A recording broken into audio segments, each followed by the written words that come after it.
திருவண்ணாமலை மாவட்டம் அருணாச்சலேஸ்வரர் கோவிலில் 14 கிலோமீட்டர் மலையை சுற்றி ஒவ்வொரு மாதமும் பௌர்ணமி தினத்தில் ஏராளமான பக்தர்கள் கிரிவலம் வருகின்றனர்.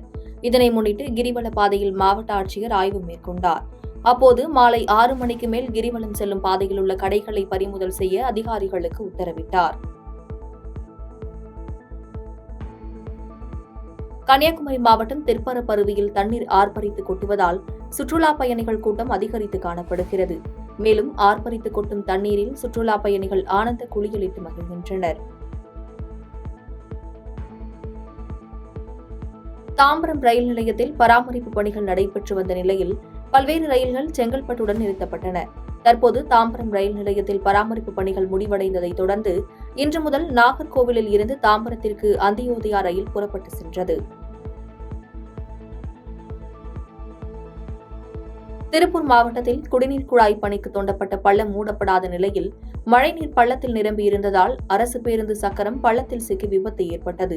இதில் நல்வாய்ப்பாக பயணிகள் உயிர் தப்பினர். தேனி மாவட்டம் கம்பத்தில் மாநில அளவிலான ஆணழகன் போட்டி நடைபெற்றது. இந்த ஆணழகன் போட்டியில் தமிழகத்தின் பல்வேறு பகுதியிலிருந்து ஏராளமான இளைஞர்கள் ஆர்வத்துடன் பங்கேற்றனர். இதில் முதல் பரிசாக 25,000 ரூபாயும், இரண்டாவது பரிசாக 10,000 ரூபாயும், மூன்றாவது பரிசாக 5,000 ரூபாய் வழங்கப்பட்டது. விருதுநகர் மாவட்டம் ராஜபாளையத்தில் உள்ள விவசாய தோப்புக்குள் வனவிலங்குகள் வருவதை தவிர்க்க சட்டவிரோதமாக அமைக்கப்பட்ட மின்வேலியில் சிக்கி ஆண் யானை உயிரிழந்துள்ளது. இந்த சம்பவம் தொடர்பாக துரைப்பாண்டி என்பவரை கைது செய்த வனத்துறையினர் அவரிடம் விசாரணை நடத்தி வருகின்றனர்.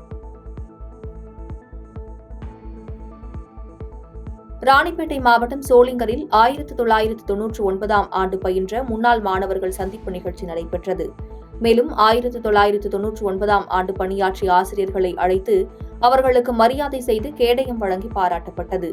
இந்த முன்னாள் மாணவர்கள் தற்பொழுது படிக்கும் மாணவர்களுக்கு சீருடைகள் மற்றும் புத்தாடைகள் வழங்கி மகிழ்ந்தனர். ராணிப்பேட்டை மாவட்டம் அம்மூர் பகுதியில் இந்திய நாட்டின் 78வது சுதந்திர தின விழாவை முன்னிட்டு நெகிழி பொருட்களால் ஏற்படும் பாதிப்பு மற்றும் அதனை பொதுமக்கள் தவிர்த்து மீண்டும் மஞ்சள் பைகள் பயன்படுத்த வேண்டும் என்பதை பொதுமக்களுக்கு எடுத்துரைக்கும் விதமாக விழிப்புணர்வு பேரணி நடைபெற்றது. இதில் மாணவர்களின் சிலம்பாட்டம் போன்ற கலை நிகழ்ச்சி மூலமாகவும் விழிப்புணர்வினை ஏற்படுத்தினர். செங்கல்பட்டு மாவட்டம் மாமல்லபுரம் அடுத்த திருவிடந்தை பகுதியில் கடற்கரை ஓரம் சர்வதேச காத்தாடி திருவிழா நடைபெற்றது. 3ஆம் ஆண்டாக நடைபெறும் காற்றாடி திருவிழா கடந்த ஆகஸ்ட் 15ஆம் தேதி துவங்கி 3 நாட்கள் நடைபெற்றது. இதனை சுற்றுலா பயணிகள் மற்றும் பொதுமக்கள் குடும்பத்துடன் வந்து கண்டுகளித்தனர். பாதகம் செய்பவரை கண்டால் நாம் பயங்கொள்ளலாகாது பாப்பா, மோதி மிதித்து விடு பாப்பா, அவர் முகத்தில் உமிழ்ந்து விடு பாப்பா. அண்மை செய்திகளை உடனுக்குடன் தெரிந்து கொள்ள இணைந்திருங்கள் இயம்நாடு தொலைக்காட்சியுடன்.